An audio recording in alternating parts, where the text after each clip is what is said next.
welcome. Yeah. Back. I love it. I feel like, honestly, that should be our little intro. I feel like other episodes do that too. Yeah. I feel like you've done that before. I probably have. It's iconic. I repeat. Every time we hit that button, I just expect it now. Welcome. Back. Well, I don't know if we did the back before. But I've done like welcome. I think so. Yeah. I love it. But I'm adding the back Yeah, now. because you guys are just so welcome to this episode. So welcome. And listen, you guys are lucky because we're recording this the day before it drops. And for whatever reason, we were already planning on recording anyway, but I didn't realize that we didn't have another episode like locked and loaded, ready to go. Right. Usually we're a little more I was just trying to like stay like ahead. Yeah. And then Mia was like, no, like we don't have anything for tomorrow. And I was like, oh, good thing we're getting together today. Yeah. The planning worked out. But yeah, you guys are lucky. It'll be fresh in our minds. That's so true. And I'm still going to listen to it. I was about to say. Doesn't matter. We still need the refresher. I do. Obviously. Sometimes I need Mia to guide me through my day. I feel the same way. I need Hannah's voice to really just amp me up for my Monday morning. Let's be real. Monday afternoon at this girl's sleep schedule. Let's be so real. That's so true. You know, the afternoon, sometimes you need the pick-me-up. So no matter if you listen to this in the morning, like Hannah, or afternoon, like me. Sometimes evening. Sometimes I listen to it, 3 times a day.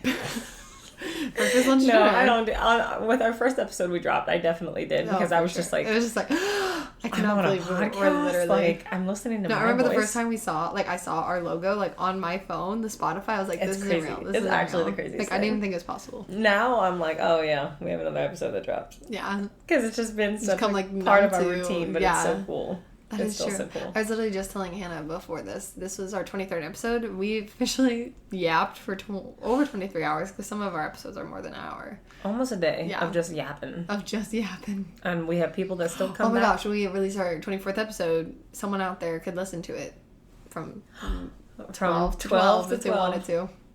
Well, it would be a little over, I know. It's okay. but it's fine. You can literally alright. have an entire day I'm filled with that's what I'm ATC. saying. Isn't that insane? That is actually crazy. I love it. What a little combo high tide. Yeah. We do that every Also, now and again. ATC high tide. we posted about it, but we can finally say it here. We have over 600 downloads. Yep. And we officially have a listener We in got every Oceania. continent. We got Oceania. Oceania. Oceania. We finally have a listener in Australia, and I believe we have like 2 in Africa. So we Every are continent. every continent except for Antarctica. Worldwide. The penguins are going to listen eventually, though. Oh yeah, for sure. But every human inhabited continent Has had a little glimpse of ATC. I'm telling you. It's one way or the other. So it makes so me fun. like giddy. I'm like, I can't believe It feels unbelievable. that's so, Like, so because cool. I saw an influencer post about this, like, yesterday, I think, where, because they have, like, 1 million followers, so there were, like, a concert, like, 70,000 people or something, they're like, no way, like, this is only 70,000, like, I have 1 million of these people, like, following me, like, imagine, like, 600 people just showed up to your door right That's now. what I'm saying. Yes, That's, like, huh? that's crazy. Yeah. That's crazy. Makes it real. Anyways. But what's your high tide? Yes. So, Because I haven't seen you in like a couple weeks. I know. And you went in the So last I need time to- that I saw you? CrossFit. That's my high tide. Oh my god.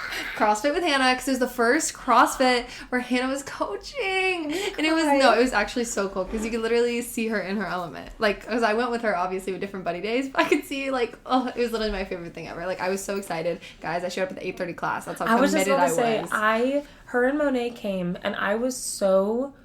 Like, I was, like, emotional because I'm like, they came, they're not, well, Monet, that's not true. Monet gets up early, but I know that's, like, you're not a morning person. And, like, you got up that early in the morning. And, no, but I'm not even just saying this because you coached. I was, like, afterwards, I don't know if it was because it was a morning class or something. That's, like, the best I felt. Like, I was, like, I feel amazing. I feel, like, productive. You. I was, like, ready to take on the day. I'm telling you. you. I don't know what it was. I think it set me up because I've been trying to, like, wake up earlier. I did, like, a spin class with a friend yesterday. I was, like, spin class is bro, so fun. I've just been, like, so productive. And it was that Friday morning that That's I, like, what I- actually forced myself to, like, do something productive. And then I could Yes. see you doing your thing. I was, like, I'm setting up for life I'm right telling you, that was one of the things, like, when we talked about the difference in our sleep schedules, if I were to wake up at, like, 11 or 12, I feel like I've missed out on so much productivity time. Right. And, like, you don't realize it until, like, you wake up early, and then you're like, I have, like, 4 hours until it's No, it was noon. so early. I was, like, going home. I was like, it's already only 10 a.m. I might still be sleeping right now. Like, what the heck?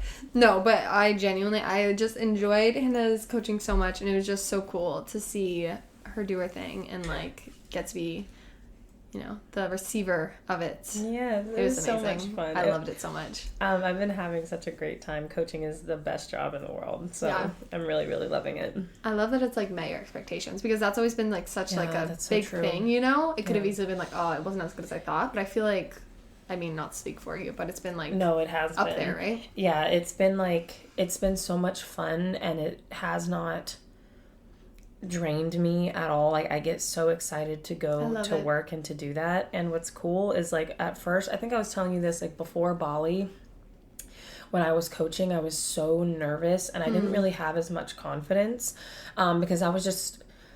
There was definitely a part of me that was so worried, because while I think it's awesome and I love the fact that my gym, like, hires from within, right? Like, we take athletes that we've been building up and then they become coaches. It's still a weird transition for me, though, going from athlete to coach. It feels odd. And I, for a while, was so in my head about other people's opinions of me. Like, do they think that I'm good enough to do this? You know, that kind of thing. And just kind of being in my head and wanting to, like, prove myself, I guess. But something changed, like, after Bali, when I got back. Like, I just stepped into the role and I was like, no, I do deserve to be here and to do this. That's why I've had multiple people vouch for me to do this job for a while. And I don't know a lot of more people, nor do I know if I want to meet more people that are more passionate about CrossFit than I am. You know, so it's like, I genuinely love this sport, and it's in the community, and it's something that I want to continue getting better at. But I've just had, like, a new sense of confidence now going into coaching, where, like, I recognize that it's okay to make mistakes and to learn from them, but I'm just going to give it my all and just not be afraid to show people how passionate I am about it. Yeah.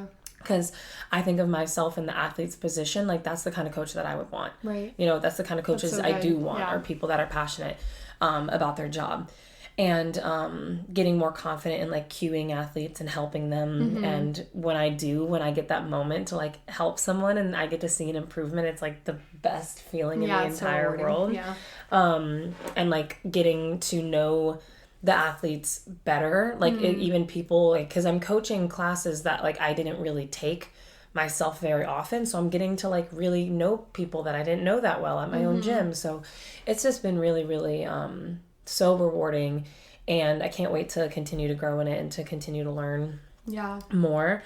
But I was so happy that you guys came. It made me so happy. It was amazing. It's definitely lived up to the hype that I thought it was going to be. Which I love. Which is so cool. No, I can't emphasize enough. It was like, I showed up, I was like, I mean, I don't know if it was, because obviously the other buddy days you've helped me. So it was like, you're my, like, mini coach, like, even with the other coach. Yeah. But I was like, oh, literally, this is, like, Hannah was made for this. I, like, showed up, I was like, yep, this makes sense. That coach belongs on her shirt. And it was, someone had come up to me after one of the days they took one of my classes, and she was like, she was like, you're so good, like, you're such a natural with the coaching. And I was like, really? I was like, thank you so much. She was like, I was literally sitting here thinking, like, you seem so confident, like, you seem like you were made for this. And I was like, thank you. That's what I'm like saying. Getting all choked up. Yeah. But it's been, like, people have been so kind to me, and it's been really good. I love it. Definitely, like, God has opened up this opportunity for me to step into it, and I think it's being made very clear that this is where I'm meant to be right now. So I'm really excited and continuing to grow. That's the best high tide I've ever heard in my life. My personal high tide was going back to church today and the fellowship that we had after, because a reason why I feel like I haven't seen Mia in so long is because I didn't get to make it to the service for like 2 weeks, because 2 weeks ago I was out of town visiting friends, and then last week we had a hurricane, tropical storm, and the road right next to our house floods really, really badly. And like it was starting to hit us like Sunday morning, afternoon, and Vlad was just like not comfortable with me driving my little car, like, because it wasn't a matter of like getting to church, it was more so getting back. Yeah. So I was like, he was like, I don't think it's safe to be out and driving. And like, he obviously has a different perspective because he sees the worst of things, right, on his job. So I respected that. I was like, you know what, I'll just stay put. And then we got hit a lot harder than I think we realized. Yeah. And even Vlad himself, like, it was crazy because he was home with me, he didn't get called in, which never happens. If there's any kind of hurricane, he's never going to be home with me. Yeah. And I've had to like evacuate by myself and deal with all of that on my own. But the county was not prepared for how, even though it was only a tropical storm with us. It hit hard, yeah. It hit really hard. And we're sitting at home and Vlad's like, this is pretty bad. Like, he was like, we underestimated this. And he had made a point where he was like, I guarantee you now for any tropical storm, like, we're going to get called in. Because the flooding in our area just gets so bad, even with regular thunderstorms.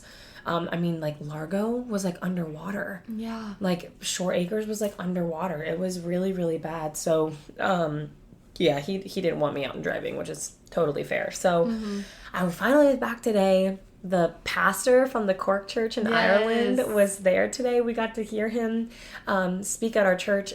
So amazing. And then we all, like, as a group, a lot of the people from the Ireland team, and then just some of our church peeps, like, we all went to Panera and we got to eat and like fellowship together, and I just haven't had that in a little while. So it was very, very refreshing, and the message was so good. Like, we had a battle for fellowship and everything, and then to get that today was so good. After, I feel like it was very fulfilling in different ways, like, because you got the word, and then we got the fellowship, and just like the food, like mental, physical, everything. It was great. It's really good times. I love. All right, bring us down. I was gonna say, my low tide is actually related to the storm too. So this past week, so I was gonna have my parents went on a work trip. My mom had their work trip, so they were leaving. So I was gonna have the house myself for like 3 days. That's nice. I was so excited. Hannah. Okay. Yeah, but this has been planned for a while. The storm had other plans, so it came in. I think it was gonna come in that first day or something, but obviously it got delayed, so they ended up going to a morning flight or something that next day. So I was like, okay, I already lost one night, whatever, it's fine. Our power did go out that little bit of time too, but it came back on and we were chilling. But for some reason, not all of like their houses are in our neighborhood. I don't know what that I just said neighborhood did. But so my sister lives right by us and her power went out, but ours was still on. So, of course, they can stay over because our power's on. But I was like, okay, I lost another day. It's fine. Then they left. So I was like, okay, we're chilling. I still have, one more day? Great. No, then my cousins, their AC went out. Which I was like, that sucks. Come on over. We'll have a sleepover. So then they stayed. And I think I got one night to myself. It's one of those things is you love to have time with your family, but you were also looking forward to that. I was like mentally preparing. I was like, oh my gosh, I can't wait to I love like blasting music, like in the house, like getting ready by myself, like not having to worry if anyone's sleeping or something. Yeah, that was the case. Nice. Yeah. So that was my little low tide, which I mean, again, I got to spend time with them. Even though actually I didn't see my cousins once because I was pickling the night that they came over, and I came home later than they went to bed, and then I woke up later than they were at work and stuff, so I actually never even saw them that whole night and stuff. But not the same. Exactly. Same. Not the worst low tide though. It's not the worst low tide at all. And our power went on, which is actually a high tide. It was the same night. Like it was only out for a couple hours. Which praise God we never lost power. Yeah. That's so blessed. Yeah, because I feel like that's one of the worst parts. I remember after what was it? It was like Hurricane Irma or something. Ours was out for 10 days. Yeah, so Irma was one of the worst hurricanes when it came to power outages. Yeah. And Duke has done like a really good job of like making sure that they have enough people on standby. Being ready. Because my mom's house was out of power for like 2 weeks. Yeah.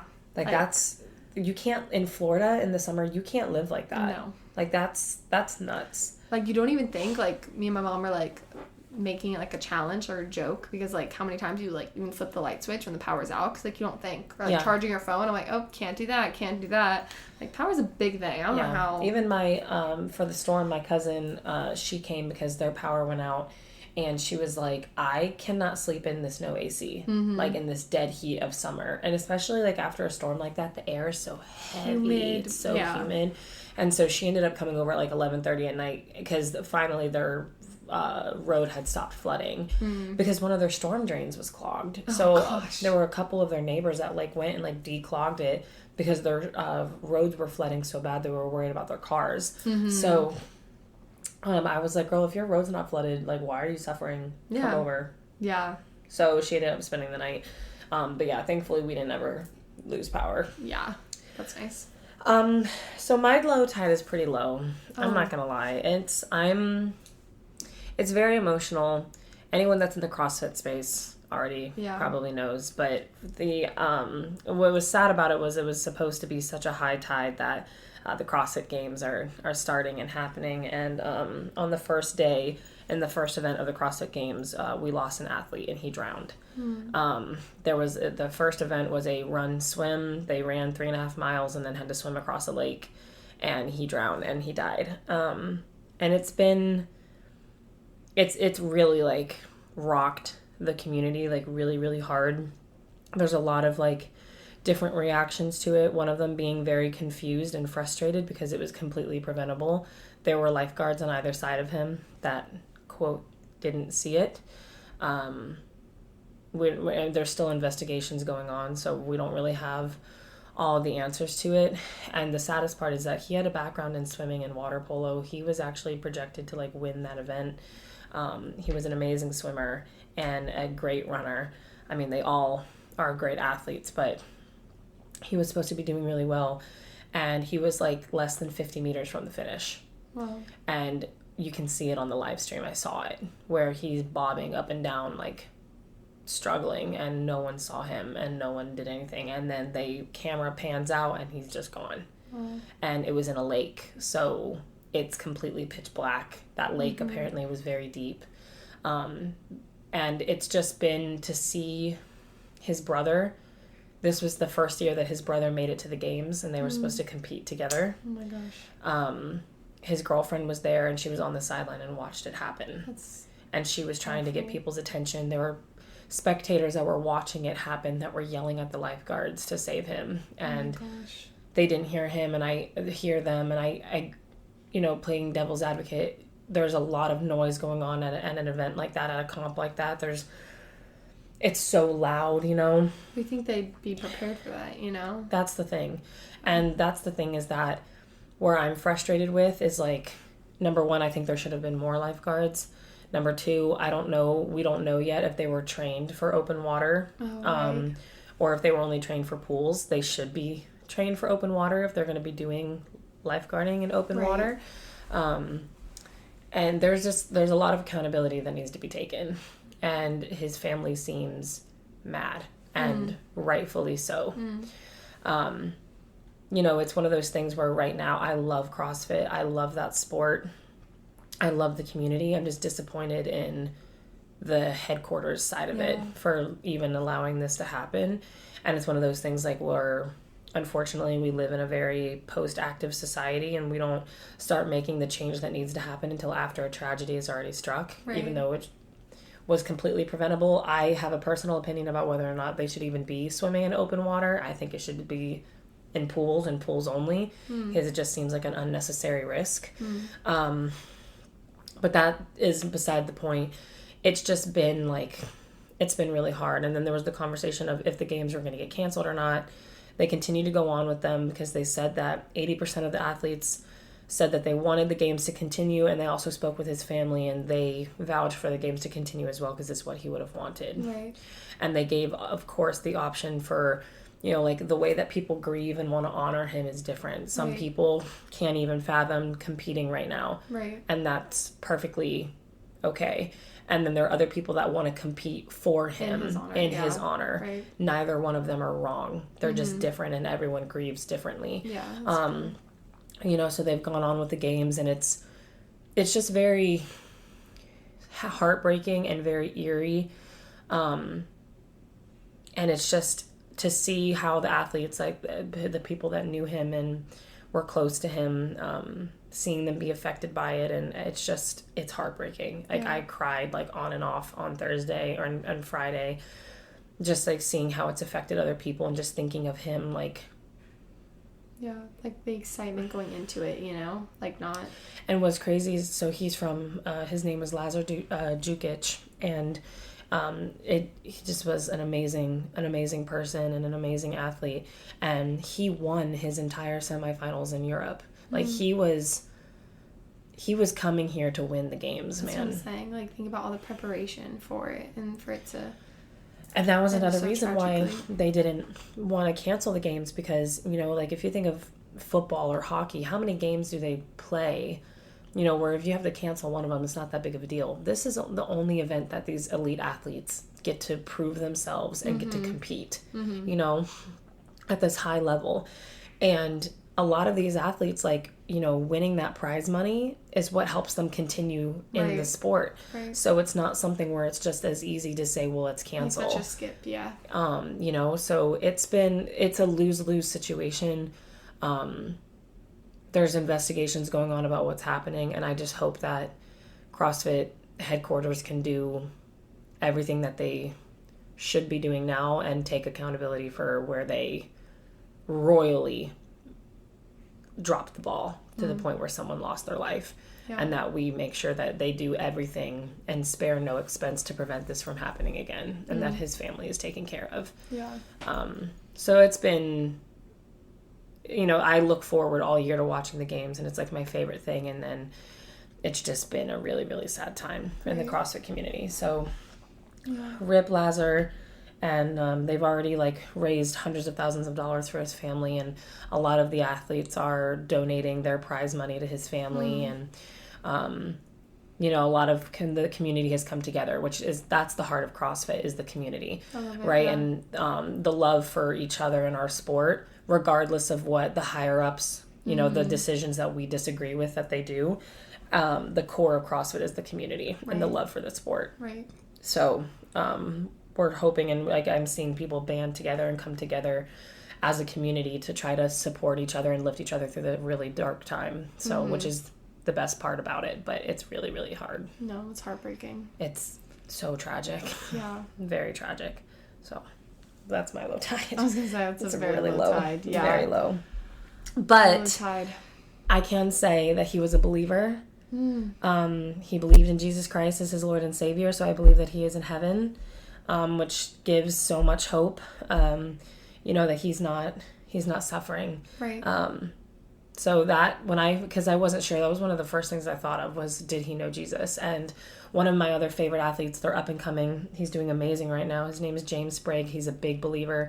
And, you know, someone asked him about how he was doing, and he was like, it's really hard. But one of my last conversations with him, I asked him if he knew Jesus, and he said yes. And he was very excited, and he was a man of God. So he was like, I at least have comfort that I know that he's not in pain. Yeah. So that is a little silver lining in all of it. Right. And that God has a plan. Right. So, yeah. Man, how do you move on from that? I feel like you have to like sit with it. Yeah, it's heavy. It's hard, but all in accordance to God's plan, and just and I've like donated to his family, to the GoFundMe, and then there was even one of my favorite brands. They were saying that through today, all of their sales from online and in person are all going to his family. So I went online and I bought some stuff from them because I knew it was going to go to his family. But we can get into our manna because I need some Lord, some Jesus Lord. After that. Because the title of this episode is all about friendship. Right.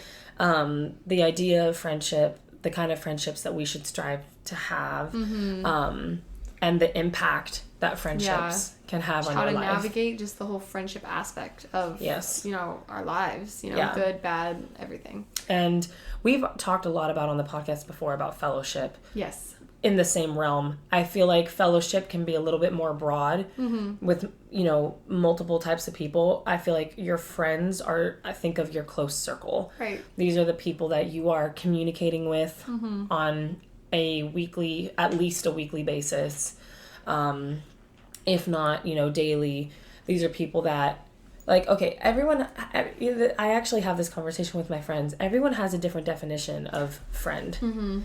And I've thought about this, let's do that after the manna. Okay. But friendship is very prevalent in scripture. Yes. And so I was looking for like scripture about friendship and what really stuck out. And I really liked Ecclesiastes 4:9. And it says, 2 people are better off than one, for they can help each other succeed. If one person falls, the other can reach out and help. But someone who falls alone is in real trouble. And this goes beyond just friendships. That can go for relationships as well. But keeping it on the note of friendship, just that two two are better than one, or getting the note across that we shouldn't be going through life alone.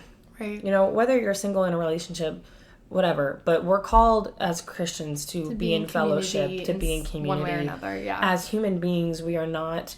There's a reason why God created Eve. Right. Adam was by himself. Right. And it literally, like, says in Scripture that man should not be alone. Mm-hmm. And, you know, he created a partner for him in that way through Eve. And even as you know, I know that without having my friends, specifically my friends who are also believers, there's such a comfort in being able to go to people and get that accountability, mm-hmm. you know, through your friends who are believers, and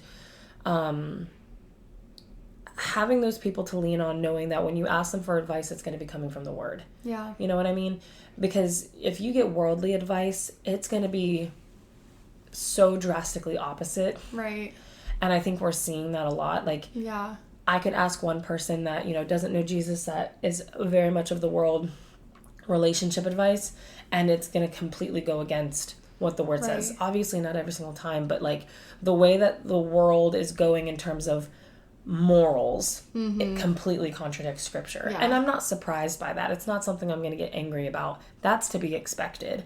But it doesn't mean that all of your friends have to be believers, mm-hmm. but it means that you need to have friends, some of them who are believers, because you need to make sure that, I don't care who you are, your personality type, whatever, you are influenced by the people that are around you. Yeah. Not all of them. There might be some friendships where the dynamic is different and maybe you're the influencer, and we need to keep account for ourselves and our actions and what we're doing to influence other people, but also to be aware of what people do I have around me that are influencing me. Right. And if all of them are only people that are of the world, you're in trouble. We need to have mentors and friendships of people that are in the Word, that are believers, to be there to support us, to keep us on that straight path. Yeah. Because it's so easy, and the world is so enticing, and they make you believe all of this garbage that they're spilling out, you know, like, for example, the easiest one that I can find, and this might be a little bit taboo, but it's like nowadays, you know, like for Christians, we believe in waiting until marriage to have sex. Mm-hmm. And it's like, but if you were to ask the world that doesn't even matter anymore. Mm-hmm. There's no value in it anymore. They're like, yeah, who cares? Mm-hmm. Like, it's just your body. Like, what do you mean? Like, you're gonna wait? Like, that's crazy. And so it's like, and I don't blame them, because if they're not in the Word, they're not, why would they listen to it? Right. But it just goes to show that, and that narrative of your body has no value and it doesn't matter what you do with it is so damaging. Yeah. And it's so wrong to me as a believer, where it's like, you know, we need to have people on the other side that are pouring life into us through what the Word of God says. Right. And I think it's so, like, when you really think about it, like, all of the standards, you know, Christians try to uphold, and, you know, what the Word says, it's there for a reason. Yes. So if you do get advice that may be a little contradictory, I think you're going to reap the negative benefits of it, you know, or the effects, I should say, of those things, because they aren't necessarily in God's plan, so it's not going to produce that peace and that joy, like those fruits of the Spirit, if you're not in step with the Spirit. And I feel like that is kind of what we all crave, is love, that joy, that peace, especially in hard situations when you're seeking advice. So sometimes, especially if you're a believer and you're upholding yourself to that standard, you're going to want someone that's going to join you to bring you there, you know? But just like you were saying, I think it's hard too if we do, I guess, subject other non-believers to, like, that standard, you know? Yeah. So I'll be, like, having a conversation, even if you're giving them advice, like, oh, how could you not want to, like, wait for marriage or whatever? They're like, if you don't believe in that, that's not something they're going to ever think of, you know? Yeah.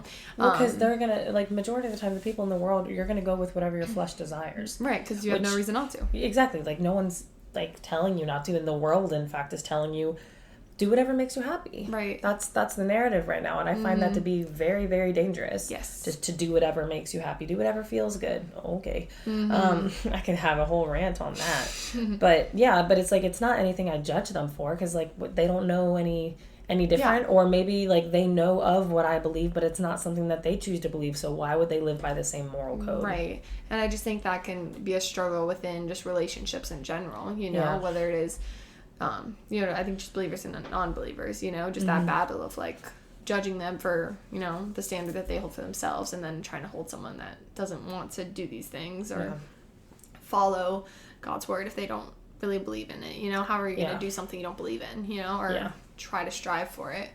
But yeah, I just love that verse too, because it really just is such a testament again to God knowing from the beginning of time just how beneficial it is, you know. As enjoyable as friendship is, it is something that is like almost a necessity, you know, like it's a life support. So. And I love how it says like if one person falls, the other can reach out and help. Exactly. Yeah. And it's like when you are struggling, and it doesn't matter what you're struggling with. If you're struggling with like, you know, a sin that you're really battling with, you know, then, and you can have your other believers that can help you, lift you up in that. But even for your non-believer friends, like whenever you're struggling, that you have people that you can reach out to and support and love on you. And it's just so important. And I think we only really see negatives happen when people start to isolate themselves. Right. And when people isolate themselves, a lot of the times in my experience, because I am someone that I have isolated myself before, and you kind of get into that like woe is me victim kind of complex where like nobody wants to sit with me, nobody wants to hang out with me, nobody wants to talk with me, but I wasn't putting myself out there to, you know,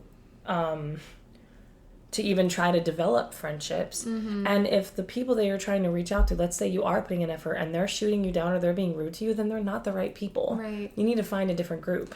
Right. But the moment that you start to isolate yourself and you believe, oh, like poor me, like no one likes me, no one wants to be my friend, which I don't think is true. I just don't think you found the right people. But also like you start to make a lot of assumptions about what people think about you. Yeah.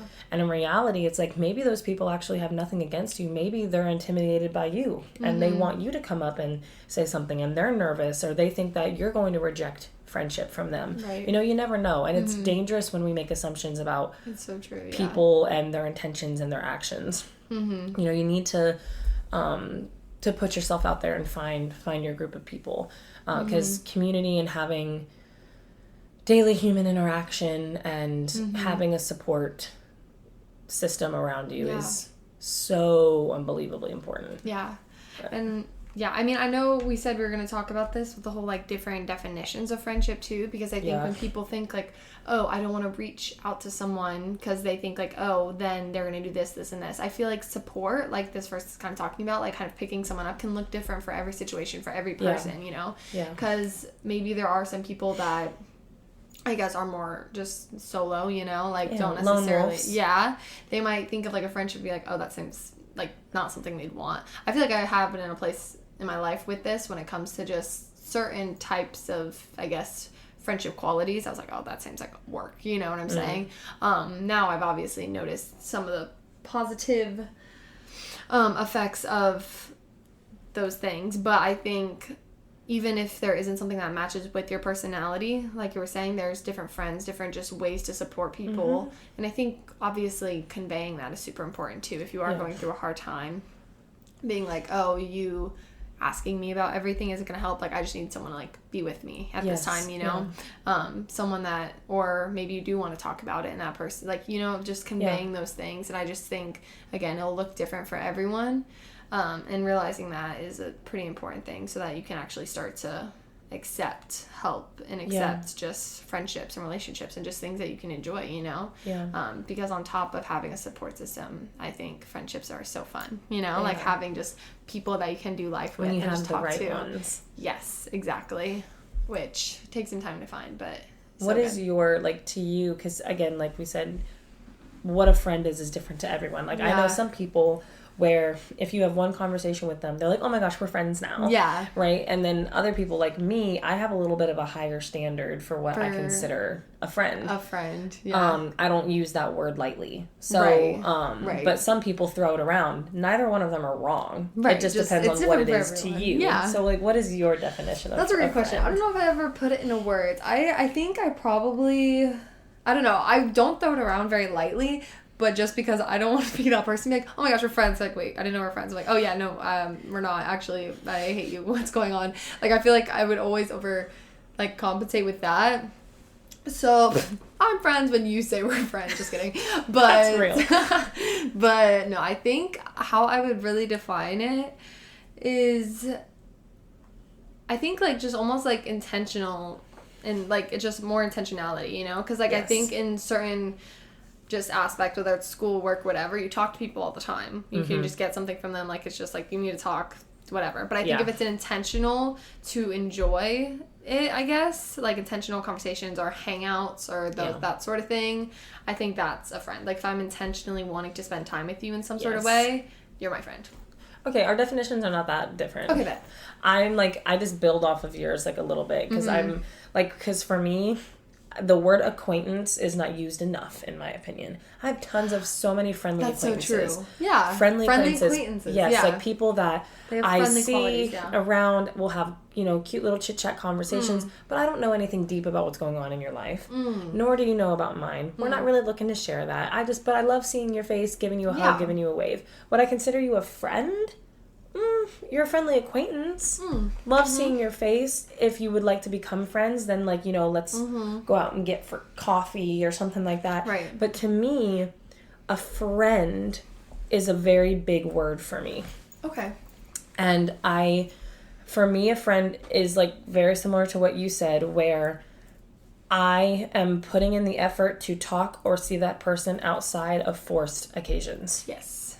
Right? So if like when I was in school, if I would only talk to you because we had the same class, we didn't choose to have that same class together, then we're not really friends. And I feel like some people get their feelings hurt with that because it sounds sounds more harsh than what I mean it. Yeah. I don't mean that I don't like you as a person, that I don't want to have conversation with you, that I don't care about you. That's not what I mean. Right. All I mean is that you don't ask to hang out with me outside of class. I don't ask to hang out with you outside of class. And we don't text each other or anything outside of, hey, what was the homework for class? And we only talk to each other when we're in class. It's because you just need something. It's not because like, oh, I just want to see how it's going. Yeah. Now, if there was someone where I started to get to know them in class, we're acquaintances, and then they're like, hey, would you like to go grab coffee and study sometime? Oh, okay, now we're getting closer to the friend, tale. Or it's like, for you and I, for a while, we were just acquaintances. We would see each other at church. I'd wave and say hi. I had nothing negative to say, but I didn't really know you. Right. But then it's like, then we started like intentionally going and playing pickleball. And then we started intentionally like hanging out. We made a freaking podcast together. We're even friends with Hannah, let's be real. I think we're friends.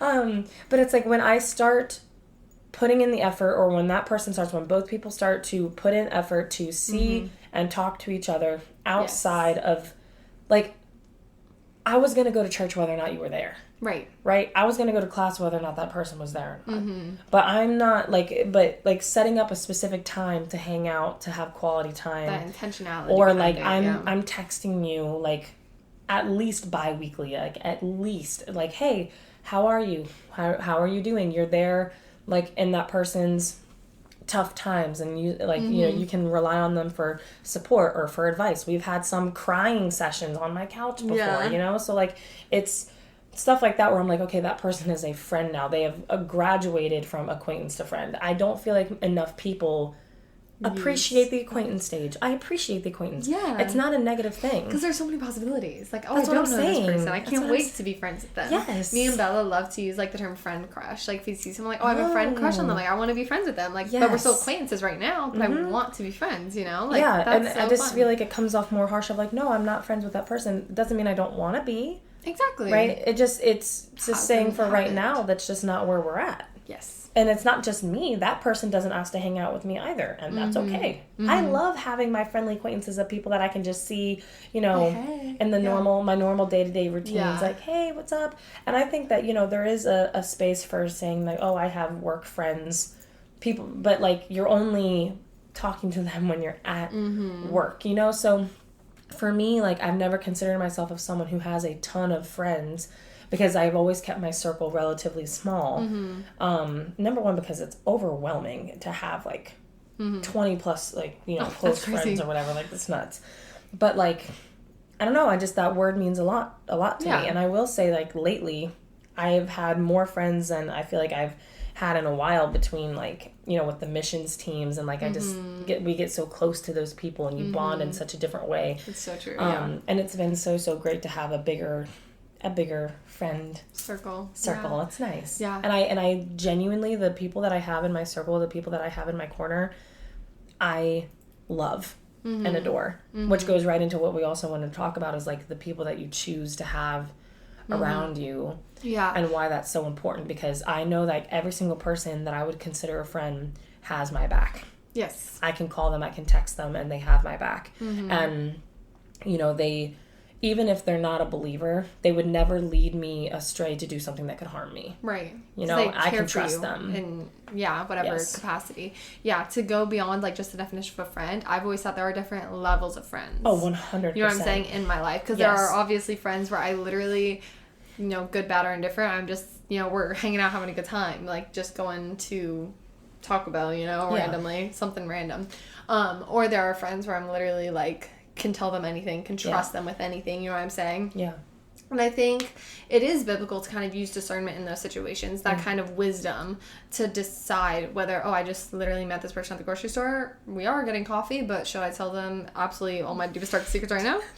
Don't give them your social. Yeah, maybe not, you know? But once you build that trust and that, like, relationship, then I can be like, I want to tell them what's going on with my life and see, like, how they can help. So I think kind of distinguishing that can really help out with especially the whole friendship terms, because I was actually kind of bad at that Miss Homeschool over here for those last couple years of high school, just because I have always been such an open person. I just want to tell everyone everything. Dude, I do that. That's I what I'm saying. dump. Yeah. I trauma dump hard. Or I'll just, like, say things. Like, I'm just like, oh my gosh, did you hear about this? And then I have had things used against me, just, like, from what I've said, and they're like, or it wasn't even like I've said anything bad where it just went out. I was like, I probably shouldn't have said that, you know what I'm saying? Or at least not to that person, because we weren't close enough for that, and I knew, like, you know what I'm saying? Like, I just, again, wasn't using wisdom on just who I was talking to.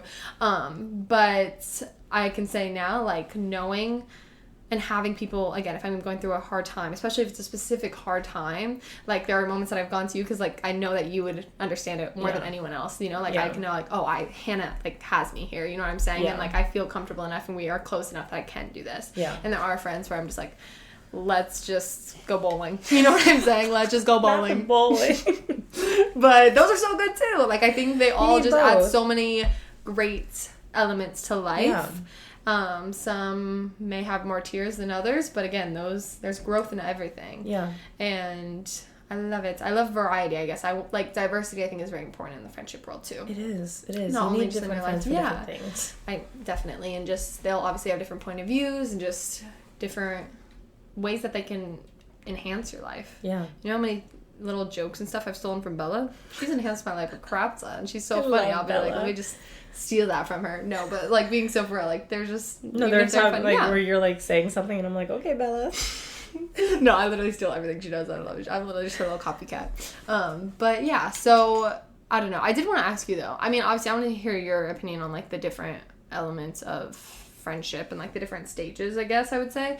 But like the whole idea of like a smaller circle and a bigger circle. Yeah. Like I guess the benefits of both. I guess it depends though on, because I genuinely believe that like, I have a hard time believing that people that have a huge circle that they're all very close friends. Right. I feel like people that have like tons and tons of friends, they're definitely not all on the same level. And if it were me, there would probably be like half of those people that where I would consider more acquaintances. You know, so I feel like maybe those people just have a different definition of friend, which is again totally fine. You can define it however you want. Exactly. You know, but yeah, like for me, I have all of my friends are so drastically different. And it's so cool. And it's like there's certain people that I would go to in a spiritual crisis and other people I'd go to in like a physical crisis or an emotional one. Exactly. You know, or some like, you know, I consider like I have like my best friend and I can go to her for any, you know, issue that I have. And, you know, I don't get like being someone that is an introvert, I don't get drained from those kinds of things. That's you know, huge, yeah. Like Maddie and I are the type of friends to like FaceTime each other, but like we don't talk. Like I just take her throughout my day, like, or I'm folding laundry or something, like we're just there. You know what I mean? And then I have other friends that are, it's like, I seek specific advice for or whatever. Right. So it really just depends. But I love all of the friends that I have. All of them bring something different uniquely to them that speaks, for their own personality and that I can rely on in different ways. But I know that at the end of the day, I can rely on all of them to at least care for me, be there for me if I needed it. Right. Yeah. Yeah, I get that. I want to talk about too, kind of, and I don't know if you'd even consider this friends, but like friendships that I guess you're benefiting them more than they're benefiting you. I've had, yeah.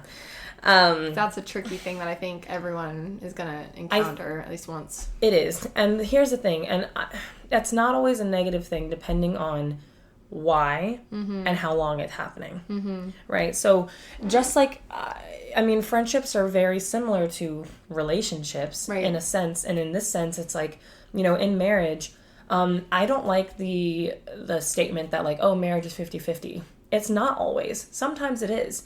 But sometimes I don't have it in me to give 50%. I'm only giving 10. And Vlad is strong enough and is there for me to make up the other 90. Is that fair to him? No.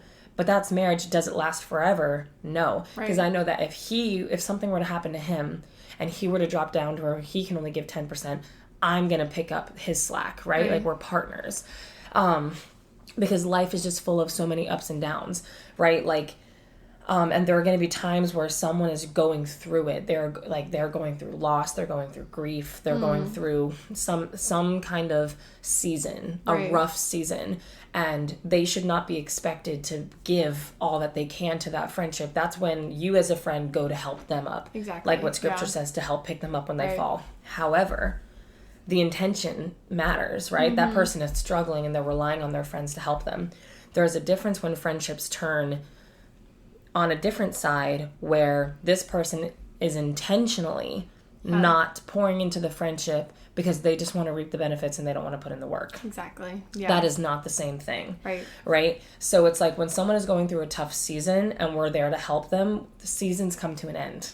Right? And we help them get to a healthier place. And when they do, they're filled with gratitude. And you know that they would do the same thing for you if the roles were reversed. Yeah, that's with good. that unhealthy friendship that we're talking about, if the roles were reversed, they would not show up. If I was falling down, they would not be there to help pick me up. Right. But they want me to help them if they fall down. Right? And the intention of why they're not giving is simply because they don't care enough to pour into that friendship. Right. And that is completely different. And I think if, you find yourself, and I have, in friendships like this before, I don't take lightly ending friendships. I think that's a really, really tough thing. It's like a breakup. It really, really is. Yeah, 1,000%. And it's really, really tough, especially depending on how long you've known this person, how long you've been friends, the things that you've gone through, whatever.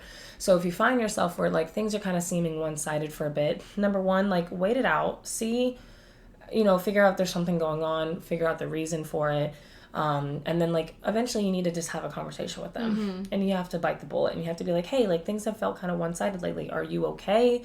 Like what's going on? And I found myself for a while where I was in a one-sided friendship, and I eventually just had to have that tough conversation where I was like, I'm the only one initiating to hang out. I'm the only one making plans. When we do have plans, you cancel. You're not putting in the same effort. Whenever we talk, we're only talking about your problems and you're not there to listen to me about mine, what's going on. And you have to kind of go on from there, because ultimately, if they have decided that they are checked out of this relationship, it's not worth your effort anymore. Yeah. You don't need to both be serving each other all the time, but ultimately, if that person is just looking to reap off what benefits they can get from you, then this friendship is no longer healthy. And it's probably doing more harm than good. Yeah. And that's a really tough decision that you have to make. Again, depending on the context of the situation and the person. Right. But ultimately, I think if you're finding yourself in an unhealthy friendship and you're aware of why they're not putting in the effort, it's simply because they're just not. They don't want to. Whatever, they don't value the friendship the same way that you do. Right. Sweetheart, I guarantee you there are people that would love and value your friendship and would not take that for granted. Because the people that truly love and care about you are not going to take you for granted and take advantage of what you're willing to give. Yeah. So. No, because I've struggled with that too, and I think it is because my definition of a friend has changed when it comes to like, oh, I'm constantly giving to this person. And because I do want to emphasize too, something that I've learned is that going against kind of the world with the whole like selfish mindset, like sometimes we are called to give more than we're going to receive. Amen. From relationships, you know? For sure. So I think sometimes, and again, you may not even want to call it a friend, but sometimes you are going to help them more than they're going to help you, and you have to kind of use that same discernment. I think it's so important, and something we've talked about so often is you have to walk with the Spirit. It's not just whenever you're like, oh, I definitely need the Spirit right now. No, like God's been teaching me, even in things that like you think like, oh, I got it, like the easiest things. Yeah, you need to involve the Spirit in that. Amen. Because when things struggle, something you've like, if it is a friendship, like friendships have always come easy to you. When there is a fallen down thing, like where are you finding your like I guess validation in that realm, you know, in friends? Like, oh, I've always had friends, so but now I don't have any, what's going on, sort of thing. Are you going to rely on like, oh, it's because I'm not doing this and this, or you can be like, oh, what's the Spirit teaching me, you know? Like I just think it's so important to walk in that, and then knowing that the Spirit's going to speak to everyone differently. Also, sometimes if you find yourself where all of a sudden like you're losing friends, like also sometimes using with the Spirit, there comes a time where you have to look in the mirror. Yeah. And sometimes the tough. Spirit is going to be the only one that's going to be like, again, having that discernment of like, this might be on me. Like why? And I need to take responsibility and accountability for maybe the person that I've been lately, or how I'm treating my friendships, because that's a hard bite to swallow. Right. But like, if there's a consistent pattern and people are wanting to exit away from you, then especially like we have to do our part. Yeah, the conversations that you were just talking about that sometimes you need to have, it's not common at all. People don't want to have that conversation, so they will just peter out and like, oh, and if you start to notice that, they'll just ghost. Exactly. Oh gosh. But sometimes you have to be like, oh, why is this happening? You know, maybe you have to initiate the conversation, or maybe you have to kind of.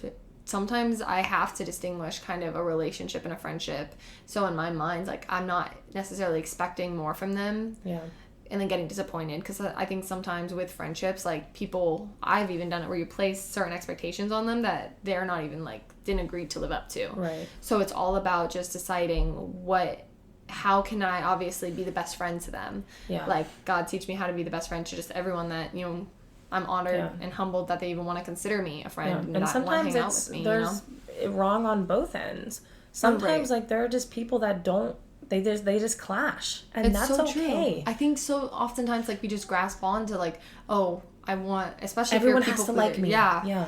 Like people pleasing, bro. Like I'm it's like, hard. No, not everyone has to like me, because I don't like everybody. I love you all with the love of Christ. Yeah. Brother and sister in Christ. There are so many different personalities. But I don't have to let you in my circle in order for you to influence me, or the other way around. Right. And I think that, again, is so, like, villainized. Yes. Because, like, oh, what do you mean you want to be friends with that person? You're a jerk. Like, you don't like... No, it's just because, like, personally, I know they're not enjoying my presence. I'm not enjoying theirs. Yeah, and we're not going to be, like helping each other out. It would probably do more harm than good, because our personalities just clash. Right. And that's okay. That doesn't mean I wish any ill on that person. No. I can still be around them or whatever, but I might not let you in. It might be a different level of friendship, right? Yes. It could just be like, oh, let it just hang out, you know, in group settings or whatever the case may be. We're friends in that way. Yeah. But I'm not going to, you know, confide in you. And I think sometimes we live in a society now, too, where, like, if a friendship ends or a relationship ends, we're so quick to just be like to blame everything on the other person, and we don't do a lot of inner self-work anymore. Reflecting, people don't reflect on the part that because they don't want to. It's something like I've even like you want to avoid knowing that you did this wrong. You don't want to know like, oh, maybe I haven't been the best in this. And don't get me wrong, there are definitely some times where you are not the problem, right? Oh, and it can be the other person, and sometimes where you are actually the problem and it wasn't the other person. And then there are times where there's wrong playing on both parts for different reasons. But I think regardless of which one you find yourself in, even if you are in the situation where you genuinely were not the issue, there's still so much reflecting to be done about, because like ending a friendship or relationship is something where you need to take time to grieve and work your way through it. Right. And like, okay, what kind of friendships do I want to strive for now in the future? Yes. Now that this one has ended, and having more discernment about that, because I think the word like friendship and friendship is all just thrown around, but like it's an important decision, you know? It's true. And like even especially I saw it with parents when I was a teacher. Oh, right. They would care so much about what their kids were friends with, because that's gonna especially with them. kids, it influences them. I will see kids turn into totally different people depending on who they're hanging out with. And I think we do the same now as adults. It's just not as obvious. And maybe the change isn't so immediate and drastic, but it goes to show that, like, we are social creatures and we crave validation. And from a young age as kids, we need to teach our kids where we get our validation and identity from, and how to pick good friends. Exactly. And how to be able to have those tough conversations of, like, you know, like, I love you, like, as a brother or sister in Christ, and we can be, like, friendly, but, you know, I don't think we should be, like, super close. Right. And that is okay. Yeah. Nothing wrong with having boundaries. Right. I think the world could do a little bit better with some more boundaries. Yeah, that's so true. And I think just to kind of end this episode, because obviously I think a lot of people, especially, I mean, maybe really just people going into school, like, with finding new friendships. That's so hard. Yeah, and I think people can get really hard on themselves if they aren't finding the right people. Because it can be so easy, like, oh, just find, you know, the people that do enjoy your presence. And it's a lot harder to, you know, say or do, very hard to say rather than do. But I would say, I don't know, you can add any tips, but I think, like we were saying before, just being intentional with reaching out, not falling into that woe is me victim, like, oh, no one wants to hang out with me, no one wants to talk to me, no one wants to reach out to me. Who are you reaching out to? Who are you talking to? Who are you wanting to hang out with? Because people are always afraid of rejection. I can tell you right now, there are certain people I wouldn't be friends with today, which would have been such a shame, but it's because they reached out to me first. So I'm saying I wouldn't have thought of it, but it's because of them reaching out. And maybe there's someone out there that's waiting for you to reach out, you know? And then you put so much pressure on it, like, oh, if I reach out to them once, we have to be best friends. No, you don't. You can just literally want to just get to know them. Yeah. Get to, like, don't have to put a label on things. Don't have to grasp onto them, like, and especially if they have, you know, they're not the right person for you and they let you go, there's someone else out there, you know? There's just so much pressure on friendships, and if you are going into, like, making new ones, don't take it so seriously sometimes, especially in the beginning phases. Like, I think obviously when you get into the higher levels on, like, people hurting you and different actual, not that the other ones aren't actual problems, but just, like, real deep things, like, just have fun with it. Get to know people. Get to enjoy people's presence. Get to just go bowling, you know? Literally. Like, and reach out and do the things. I think that, there's so much pressure and fear around, like, you know, starting school, making new friends, where sometimes, like, you start to try to copy the people that already have friends and you lose yourself a little bit, and understand that, like, you are worthy and deserve to have people around you that love you for you. That's good. Don't try to be anybody else, because guess what? You're going to fail and you're going to feel disappointed because you're never going to be able to be that other person. Come on. You're never going to be able to be anyone other than yourself. So majority of the time, the best thing you can do for people around you is to be the best you and to work on yourself. And if you are someone that is struggling, maybe you've moved to a new place, you know, you're transferring schools, whatever it may be. This is a Christian podcast, so my first recommendation is to get plugged in your local church. Yes. Use discernment about what church that you know, are a part of, but get plugged in and start serving. Because, again, like, the best thing that you can do is what you can do for other people. Amen. And you will find, like, if you are plugged in with the right people, you know, start going to the young adult service or to their youth. Like, you can't, I feel this way about a lot of different aspects of life, but I don't have sympathy for people who complain about problems and then you refuse to do anything to find the solution, right? So if you have no friends, but then you refuse to leave your house or talk to anybody, I can only feel so bad. Right. And this is coming from someone who is an introvert with social anxiety. I get it. I promise you, I get it. And I have been that person. I have been the victim. Woe is me. Yeah. And literally Vlad has called me out on it before. He's like, well, Hannah, you don't go up to anybody. And I'm like, well, I want them to come to me. And he was like, but that's not fair. Right. Like, what if they're waiting for you, like you said, for you to go to them? But maybe they're scared like too. That? Yeah. No one would ever talk. Yeah. Right? And so it's just a matter of, like, you know, you go to the gym and you're like, I don't have any friends in my gym. Go and talk to someone. In a global gym, that's a little bit different. I'm speaking more on a CrossFit sense, right? Because I've been that person where I just go to the back of the class, I don't talk to anybody, and then, like, when buddy days would happen or partner workouts, I would get so anxious because I'm like, I don't have a buddy, I don't have a partner, and I would wait for someone to come to me. And then sometimes it wouldn't happen. And like the coach would have to find a partner for me. And I'm like, oh, this is so embarrassing. But then it's like, now it's like, no, I promise you, no one is thinking of harshly of you more than you. Yeah. Like these things that you're like worried about, like with social anxiety, especially when it comes in like a gym sense, like everyone is so focused on themselves. No one is thinking the things that you are. Like your biggest insecurities, I guarantee you other people aren't even noticing them. Yeah. You know, and then it was just the difference, like it was yesterday, I was at the gym, we had a partner workout. And I got there and I didn't have a partner. I didn't know who. And this girl that walks in, love her. She's amazing. And I was like, hey, do you have a partner? She was like, no. Would you like to be? But that might not have happened if I hadn't just been willing to go up. You know what I mean? So my advice is to get plugged into your local church. Start serving and doing things for others.